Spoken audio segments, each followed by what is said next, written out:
Bhagavad Gita 12th chapter భక్తి యోగంలో 7th శ్లోక. తేషామహం సముద్ధర్త మృత్యు సంసార సాగరాత్ భవామి నాచిరాత్ పార్థ మయ్యావేశిత చేతసాం. ఇంతకు ముందు శ్లోకాలు ఏదైతే ఈ నిర్గుణ ఉపాసన అన్నది ఎవరైతే అన్నీ నాకే సమర్పించి చేస్తున్నారో, నన్నే అలాగ నిత్యము భజిస్తూ ఉన్నారు అని చెప్పారు. అటువంటి వాళ్ళకి ఫలితం ఏం లభిస్తుంది అన్నది ఈ శ్లోకాల్లో చెప్తున్నారు. అంటే ప్రతిదానికి ఒక ఫలితం ఉంటుంది. అయితే ఆ ఫలితాలు అన్నీ కూడా మళ్ళీ కర్మ ద్వారానే మనం సరి చేసుకునే క్రమంలాగా. తేషామహం అంటే ఇక్కడ ఎప్పుడైతే అంటే ఇంతకుముందు చెప్పినట్టుగా పరమాత్మయందే మత్పరానులైన భక్తులు కర్మలన్నీ కూడా పరమాత్మకే సమర్పిస్తూ అనన్యమైన భక్తితో ఎప్పుడు ఆయన్నే చింత చేస్తూ ఆ మనస్సంతా పరమాత్మ మీద పెట్టి ఆయన భజిస్తూ ఉన్నారు.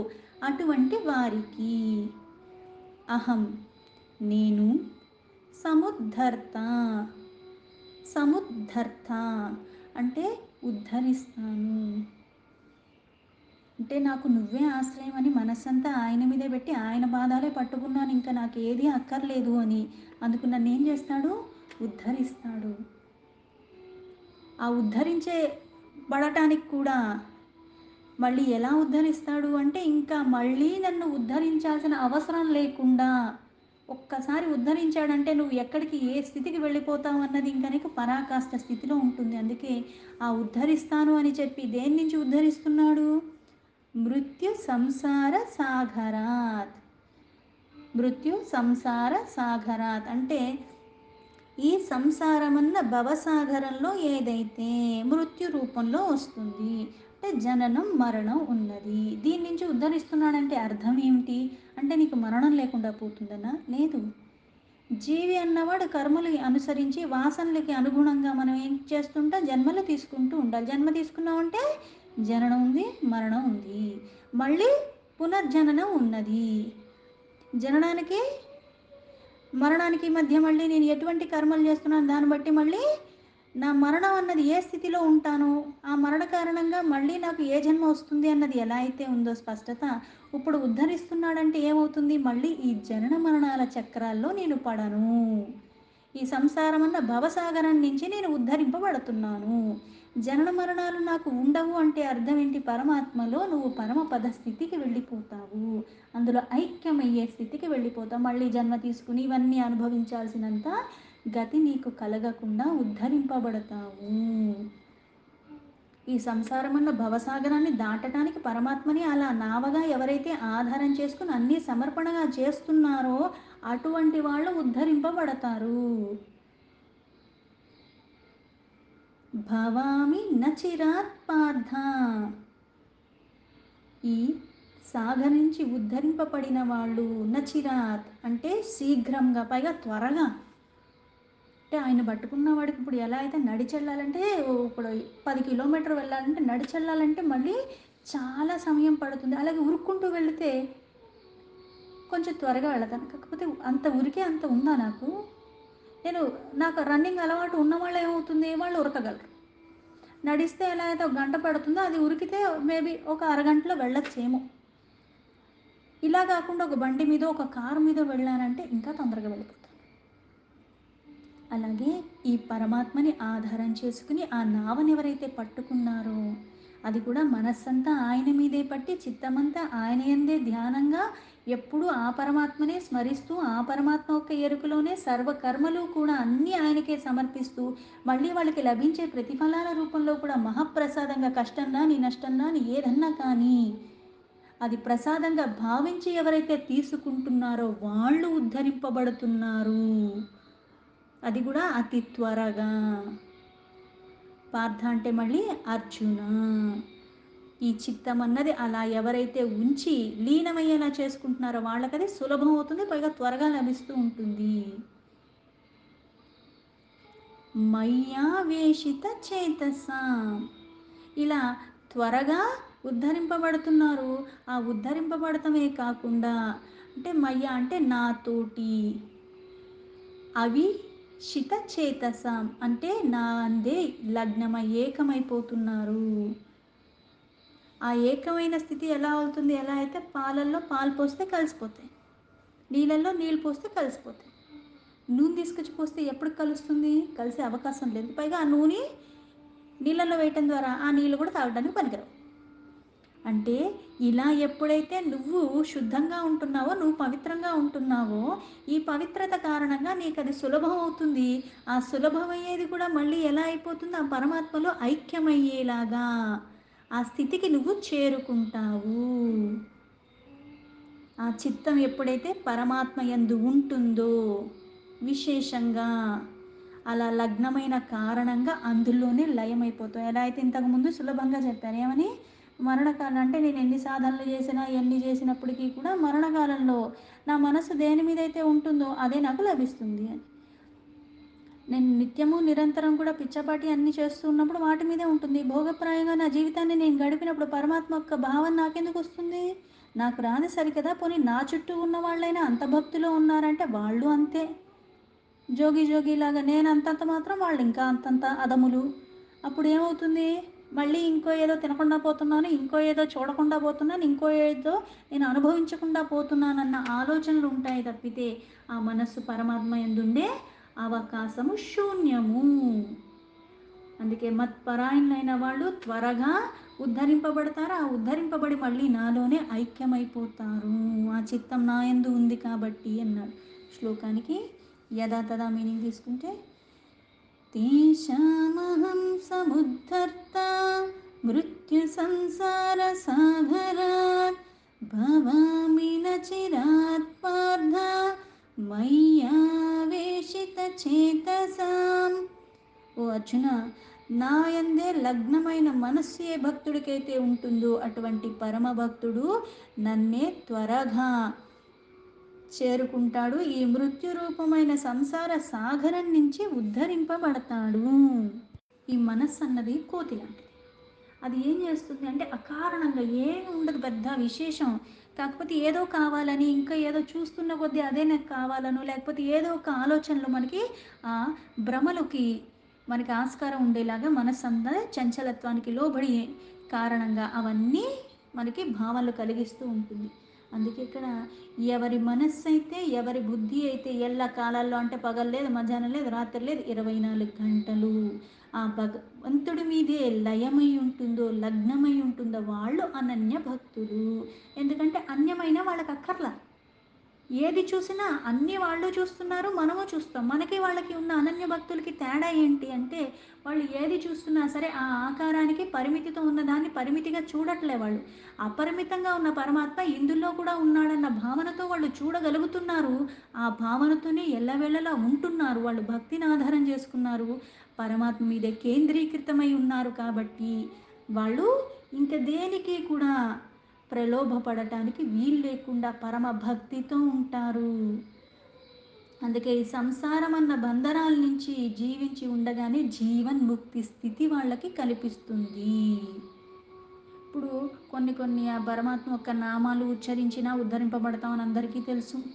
ఆ నాలుక మీద ఎవరికైతే ఆ నామం ఉంటుందో, ఏ చెవులైతే ఆ దాన్ని ఆ నామం అన్న అమృతాన్ని గ్రొల్లుతూ ఉన్నదో వినటానికి, అలాగే ఉచ్చరించటానికి ఆ మనస్సు అన్నది రమిస్తూ ఉన్న వాళ్ళకి, అలాగే కన్నులు ఆ రూపాన్ని చూడటానికి ఎప్పుడైతే ఉత్సాహంతో ఉంటారో, ఆ శరీరం మళ్ళీ అటువంటి ఆయనకి సేవ చేసుకోవటానికి ఎప్పుడైతే ఉత్సాహం కలిగి ఉంటుందో, ఆ మనస్సు ఆ లీలలు యందు, ఆ గుణ ప్రభావ కీర్తనలు యందు, ఆ గాథల యందు రమిస్తూ ఉంటుందో, అది ధ్యానించటం. ఆలోచన అంతా పరమాత్మ అయి ఉన్నప్పుడు ఏమవుతుంది? అందుకే ఆ మనస్సు అంతఃకరణ అన్నది శుద్ధి చెందుతుంది. శుద్ధి చెంది మళ్ళీ వికారాలకి లోబడకుండా ఆ శుద్ధి స్థితిలోనే ఉంటుంది. అందుకు త్వరగా ఉద్ధరింపబడతారు. మళ్ళీ ఇప్పుడు దీక్షగా కొన్ని చేస్తాం. ఆ దీక్ష అయిపోయిన తర్వాత మళ్ళీ చంచలత్వం వచ్చేస్తుంది. మళ్ళీ దీక్ష తీసుకుంటాను, మళ్ళీ నిష్టగా ఉంటాను, మళ్ళీ చంచలత్వం వచ్చేస్తుంది.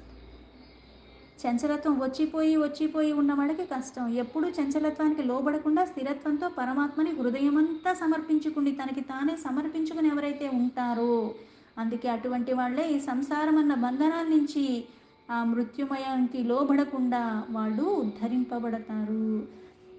జన్మించిన ప్రతి ప్రాణి మరణించాల్సిందే. దాన్ని తప్పించుకోవటం అన్నది సాధారణంగా ఎవ్వరికీ సాధ్యం కాదు. ఇక్కడ కూడా మృత్యు తప్పిస్తానని చెప్పట్లేదు. మృత్యు తర్వాత మళ్ళీ నీకు జన్మరాహిత్య స్థితినిస్తాను. ఆ పరమాత్మ యందు నువ్వు ఐక్యమయ్యేది. ఆ ఐక్యమయ్యే స్థితిలో నువ్వు ఉంటే అది నీకు సులభం. ఆ మనస్సు బుద్ధి పరమాత్మ యందు లగ్నం చేసి ఆ లక్షణాలు ఎవరిలో అయితే ఎక్కువగా ఉంటాయో వాళ్ళు శాశ్వతంగా విముక్తిని పొందుతారు. ఆ విముక్తి కలగటానికి కారణం మళ్ళీ ఆ భక్తి. ఆ భక్తి కలగటానికి కారణం మళ్ళీ పరమాత్మ యొక్క అనుగ్రహం. మృత్యుని గనక మనం ఎప్పుడైతే ఈ సంసారం అన్న సాగరాన్ని నుంచి ఉద్ధరింపబడే మార్గంలోకి మనం వెళ్ళగలిగామో మృత్యుని సామాన్యంగా ఎవ్వరూ జయించలేరు. అందుకే సంసారాన్ని సాగరంతో పోలుస్తారు. అలలు ఎలా అయితే వచ్చిపోయి ఉంటాయి. ఎండలు ఎక్కువైతే నదుల్లో నీళ్ళు పోతాయి కానీ ఆ సాగరంలో నీళ్ళేం పోవు. అలాగే ఎంత చెట్టుకి అంత గాలి అన్నట్టుగా ఈ సంసారం అన్న భవసాగరంలో ఉన్నవాడు ప్రతిదానికి తట్టుకుని అన్ని వచ్చినాటికి ఒడిదుడుగులకి తట్టుకుని నిలబడినగా వాడు మళ్ళీ స్థిరంగా ఉండగలిగిన వాడే దీన్ని దాటగలడు. ఎందుకంటే ఇక్కడి నుంచి అక్కడికి వెళ్ళిపోతే నీకు అవతల ఒడ్డుకి వెళ్ళిపోతావు అన్నట్టు ఏం ఉండదు సముద్రం. ఎటు నుంచి ఏదొచ్చి పడుతుందో ఎప్పుడు వస్తుందో మనకి తెలీదు. అలాగే ఇటు నుంచి అటు ఈదటానికి కూడా అది సులభం కానిది. అదే నావ ఉంటే ఏమవుతుంది అంటే నీకో దిక్కు తెలుస్తుంది, ఉద్ధరింపబడతావు. అందుకే మనం చేసే కర్మలన్నీ కూడా ఎవరైతే సమర్పణ భావంతో చేస్తున్నారో అంటే దీంతో నాకు సంబంధం లేదు, కాకపోతే ఇది చేసే అవకాశాన్ని సందర్భాన్ని ఇచ్చాడు చేస్తున్నాను అన్నీ సమర్పణ భావంతో ఆ మనస్సంతా ఏకాగ్ర చిత్తమై పరమాత్మని అలా ప్రతిష్ఠించుకుని ఎవరైతే ఉపాసిస్తున్నారో వాళ్ళే ఈ సంసారం అన్న భవసాగరాన్ని దాటగలరు. లేకపోతే అది కుదరదు. ఆ పరమాత్మని ఆశ్రయించటము అంటే కులం మత ప్రాంత భేదాలు స్త్రీ పురుషుడు జీవులు అన్నది ఏదీ లేకుండా అంటే వాళ్ళ స్తోమత బట్టి కానీ వాళ్ళ కులాన్ని బట్టి కానీ లేకపోతే వాళ్ళ వయసు బట్టి కానీ లేకపోతే వాళ్ళ జ్ఞానం బట్టి కానీ ఇట్లాంటి ఏవి తారతమ్యాలు లేకుండా ఆ పరమాత్మే అన్నిటా ఉన్నాడన్న భావనలో ఏది చూసినా అదే. అందుకే ఇక్కడ మయ్యావేషిత చేతసాం అన్నాడు. అన్న మనస్సు అన్నది ఎప్పుడూ పరమాత్మ యందే ఉండాలి. మనకి బాగా సాధారణంగా బాధ ఎక్కువ వచ్చినప్పుడు ఎందుకునైనా ఈ కష్టం ఇచ్చావు అంట, సుఖం ఎక్కువ ఉన్నప్పుడు ఎందుకునైనా నాకు ఇంత సుఖం ఇచ్చామని అడుగుతామా? మనం అడగం. కానీ ఇక్కడ ఎప్పుడైతే ఈ అనన్యమైన భక్తి నిర్గుణోపాసన చేసేవాళ్ళు ఉంటారో వాళ్ళు రోజు వారు ఏ పని చేస్తున్నా సరే సమర్పణ భావంతోనే, పైగా ధర్మసమ్మతంగా చేస్తారు, న్యాయంగానే చేస్తారు. కష్టం వచ్చింది కదా అని మళ్ళీ అడ్డదిడ్డంగా ఏం వ్యవహరించరు.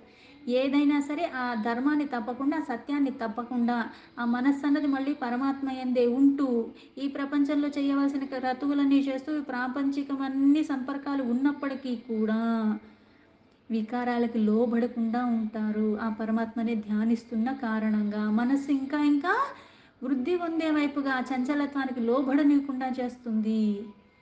అప్పుడు మనకి దుఃఖాలు కానీ సుఖాలు కానీ దేన్ని కూడా నువ్వు ఎక్కువగా మనసుకు తీసుకోవు. ఆ మనస్సుకి తీసుకొని కారణంగా ఈ మనస్సంతా ఇతరమైన వస్తువుల మీద కాకుండా పరమాత్మ యందే ఇచ్చతో ఉన్న కారణంగా ఇష్టంగా ఉన్న కారణంగా నువ్వు దాన్ని పొందుతావు. ఏది రమిస్తే అదే నీకు లభిస్తుంది, దేని మీద ధ్యాస ఉంటే అదే నీకు లభిస్తుంది. ఆ లెక్కలేనన్ని జన్మలు తీసుకుంటూ లేకపోతే ఇక్కడే భ్రమిస్తూ ఉండాలి. అంటే దేనివల్ల సాధ్యమవుతుంది, నువ్వు ఎలా ఉంటే అది ఇంకా సులభమవుతుంది అన్నది కూడా మనకి చాలా స్పష్టంగా చెప్తున్నారు. ఆ మనస్సు బుద్ధి పరమాత్మ మీదే ఉండాలి ఎల్లవేళలా. ఆ భగవంతుడందే ఉపాసన ఉండాలి ఎల్లవేళలా. అప్పుడు నీకు చాలా త్వరగా లభించేస్తుంది. లేకపోతే సగుణ ఉపాసన చేసినా లభిస్తుంది, కానీ సగుణ ఉపాసన ఏమవుతుందంటే ఏదైతే పుణ్యాన్ని ఇంతకుముందు చెప్పుకున్నట్టుగా ఆ పుణ్యాన్ని సంపాదించుకున్నావు కొన్ని క్రతువులు చేసి కొన్ని దానాలు ధర్మాలు ఇవి చేసి అవన్నీ తీరేదాకా మళ్ళీ మరణానంతరం మళ్ళీ ఆ పుణ్యలోకాల్లో గడుపుతాం. మళ్ళీ తర్వాత మళ్ళీ జన్మ తీసుకుంటాం. మళ్ళీ కర్మలు చేస్తున్నాను, మళ్ళీ వాసనలు ఉంటూనే ఉన్నాయి, మళ్ళీ కోరికలు ఉంటూనే ఉన్నాయి. ఇంక ఇలా భ్రమిస్తూనే ఉంటాను తప్పితే ఆ చక్రం నుంచి బయటపడే అవకాశం లేదు. ఆ భవసాగరం అన్న ఈ సంసారం అన్న సాగర చక్రం నుంచి విముక్తి కావాలి అంటే ఏం చేయాలి? భగవత్ ప్రాప్తి అందు మనస్సు ఉండాలి. అది ఎప్పుడు కుదురుతుంది? ఆ పరమాత్మ యందు నువ్వు ఎప్పుడూ ఏకాగ్రత చిత్తంతో ఉండాలి అంటే ఇక్కడ నీకు విరాగిగా ఉండాలి, ఆసక్తి రహితంగా ఉండాలి, భక్తి యుక్తంగా ఎప్పుడూ ఉండాలి.